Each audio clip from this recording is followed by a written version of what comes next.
안녕하세요, 여러분. 우리나라에서 일한다는 것의 의미, 그 기본적인 규칙들이 지금 아주 큰 변화를 앞두고 있습니다. 우리가 너무나 당연하게 생각했던 것들이죠. 이런 것들이 곧 바뀔 수도 있다고 하는데요. 오늘 저와 함께 이 변화의 한가운데로 들어가 보시죠. 혹시 이런 상상 해보셨나요? 내가 일하는 회사의 원청, 그니까 진짜 사장님이 법적으로도 나의 사용자가 될 수 있다면, 또 월, 화, 수, 목, 금 일하는 게 아니라 일주일에 4.5일만 일하는 시대가 온다면요.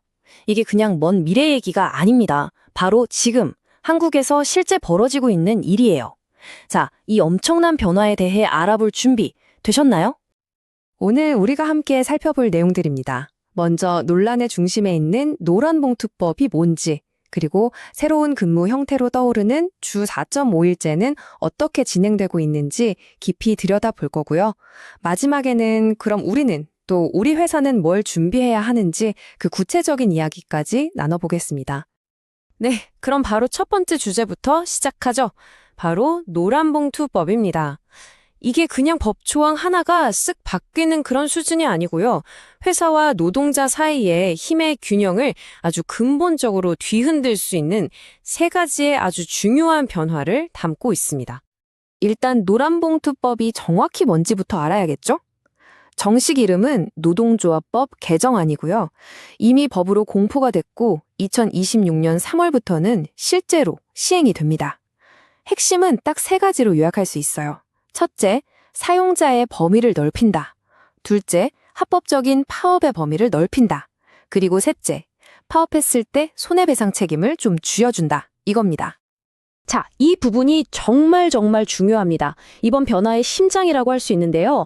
바로 사용자의 정의가 확 넓어졌다는 점이에요. 예전에는 나랑 직접 근로계약서를 쓴 사업주만 사용자였잖아요. 근데 이제는 아니에요. 직접 계약을 안 했어도 내 월급이나 근무 환경에 실질적이고 구체적으로 영향을 미치는 원청기업 같은 곳도 사용자로 볼 수 있게 된 겁니다. 실질적이고 구체적인 지배력, 이 키워드를 꼭 기억해 두셔야 합니다. 이게 그냥 법전에만 있는 죽은 글자가 아니라는 걸 이 판례들이 보여주고 있어요. 사실 법원은 이미 이런 개념을 적용하고 있었습니다. 현대중공업 사건에서는 하청 노조 활동에 원청이 개입했다면 사용자라고 봤고요. 더 최근에는 하나오시안이나 현대제철 사건에서 원청이 하청 직원의 성과급이나 안전규칙까지 사실상 쥐고 흔들었다면 교섭에 응해야 할 사용자라고 판단한 거죠. 법이 현실의 변화를 따라잡고 있다고 볼 수 있겠네요. 두 번째 큰 변화는 노동쟁의, 그러니까 합법적으로 파업을 할 수 있는 주제의 범위가 넓어졌다는 겁니다. 이전에는 임금이나 복지처럼 아주 직접적인 근로조건만 가지고 파업을 할 수 있었거든요. 근데 이제는 정리해고나 아웃소싱처럼 당장은 아니더라도 결국 내 근로조건에 영향을 미치는 경영상의 결정에 대해서도 노조가 합법적으로 목소리를 낼 수 있는 길이 열린 셈입니다. 그리고 마지막 세 번째, 바로 손해배상 문제입니다. 예전에는 파업으로 회사에 손해가 생기면 노조와 조합원 개개인이 다 같이 묶여서 엄청난 액수를 책임져야 하는 경우가 많았어요. 근데 이제는 법원에서 각 개인이 얼마나 가담했는지, 책임이 어느 정도인지를 일일이 따져서 배상액을 정하도록 바뀐 겁니다. 흔히 말하는 손배폭탄을 막기 위한 장치라고 할 수 있겠죠. 자, 그럼 이제 화제를 바꿔서 두 번째 주제로 넘어가 보겠습니다. 바로 주 4.5일제입니다. 이건 우리가 일하는 시간 자체를 완전히 새롭게 짜보자는 움직임인데요. 도대체 왜 지금 한국 사회가 이렇게 진지하게 이 문제를 고민하게 된 걸까요? 바로 이 그래프 하나면 모든 설명이 끝납니다. 보세요. 2023년 기준으로 우리나라 직장인의 연간 근로시간이 무려 1874시간입니다. OECD 평균보다 157시간이나 더 길어요.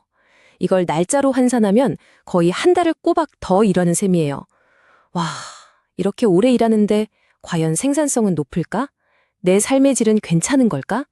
바로 이 근본적인 질문에서 주 4.5일제 논의가 시작된 겁니다. 근데 주 4.5일제라고 해서 다 똑같은 건 아니에요. 기존의 주 40시간은 그대로 두고 이걸 4.5일 동안 빡세게 몰아서 하는 방식이 있고요. 아니면 아예 총 근무 시간 자체를 35시간이나 36시간으로 줄여버리는 방식도 있습니다. 지금 정부가 관심을 갖고 지원하려는 방향은 바로 이 총 노동 시간을 실제로 줄이는 시간 단축형 모델에 좀 더 가깝다고 볼 수 있습니다. 정부도 꽤 구체적인 계획을 세워두고 있습니다. 당장 올해 하반기부터 관련 법을 만들고 지원책을 설계하고요. 내년에는 일명 공짜 야근의 원인이었던 포괄임금제를 금지하는 법을 만들고 2027년도부터는 그 성과를 봐서 전국적으로 확대할지를 논의하겠다는 아주 단계적인 로드맵을 가지고 있습니다. 이런 변화가 단순히 직원들한테만 좋은 걸까요? 꼭 그렇지만은 않아요. 이걸 성공적으로 도입한 기업들 얘기를 들어보면 직원 만족도가 올라가는 건 물론이고요. 오히려 짧은 시간 안에 일을 끝내야 하니까 집중도가 확 올라가서 생산성도 같이 높아진다고 합니다. 특히 요즘처럼 좋은 인재 구하기 힘든 시대에 사람을 뽑고 또 지키는데 아주 효과적이라고 하네요. 자, 지금까지 노란봉투법과 주 4.5일제 이 두 가지 큰 변화의 내용을 살펴봤습니다. 그럼 이제 가장 현실적이고 중요한 질문이 남았죠. 그래서 도대체 뭘 어떻게 준비해야 하는데? 이제부터는 구체적인 대응 전략과 꼭 따져봐야 할 점들을 짚어보겠습니다. 노란봉투법과 관련해서 아마 기업들이 가장 걱정하는 부분일 거예요. 아니, 우리랑 거래하는 하청업체가 수십, 수백 개인데 그럼 그 노조들이 전부 우리한테 교섭하자고 달려들면 어떡하지? 하는 불안감이죠. 하지만 정부의 설명은 좀 다릅니다. 모든 하청 노조에 대해 원청이 무조건 자동으로 사용자가 되는 건 아니라는 거예요. 아까 판례에서 본 것처럼 원청이 성과급이나 안전 문제처럼 실질적이고 구체적으로 지배하고 있는 바로 그 특정 사안에 대해서만 교섭 의무가 생긴다는 겁니다. 무분별하게 확대 적용되는 건 아니라고 선을 긋고 있는 거죠. 만약 주 4.5일제를 우리 회사에도 한번 도입해볼까 고민 중이라면 이 4단계 과정을 참고하시면 좋습니다. 그냥 무작정 자, 다음 주부터 합시다. 이게 아니고요. 먼저 우리 회사 업무 상황을 철저히 분석하고 직원들과 충분히 이야기해서 공감대를 만든 다음에 작은 팀에서 먼저 시범적으로 운영을 해보는 거죠. 그리고 거기서 나온 피드백을 바탕으로 전체적으로 확대하는 이런 단계적인 접근이 꼭 필요합니다. 그리고 시작하기 전에 반드시 체크해야 할 것들이 있습니다. 법적으로 문제는 없는지, 예를 들어 시급제 직원의 월급은 어떻게 조정할 건지, 또 고객응대 부서는 어떻게 운영할 건지, 그리고 가장 중요한 질문이죠. 어떻게 하면 더 적은 시간 일하면서도 똑같은, 아니 더 나은 성과를 낼 수 있을까? 즉, 업무 효율화 방안을 반드시 찾아내야 합니다.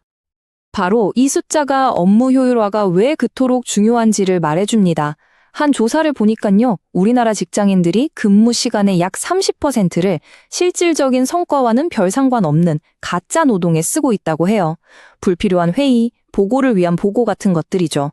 주 4.5일제 성공의 열쇠는 바로 이 30%의 거품을 걷어내는 것에서부터 시작됩니다.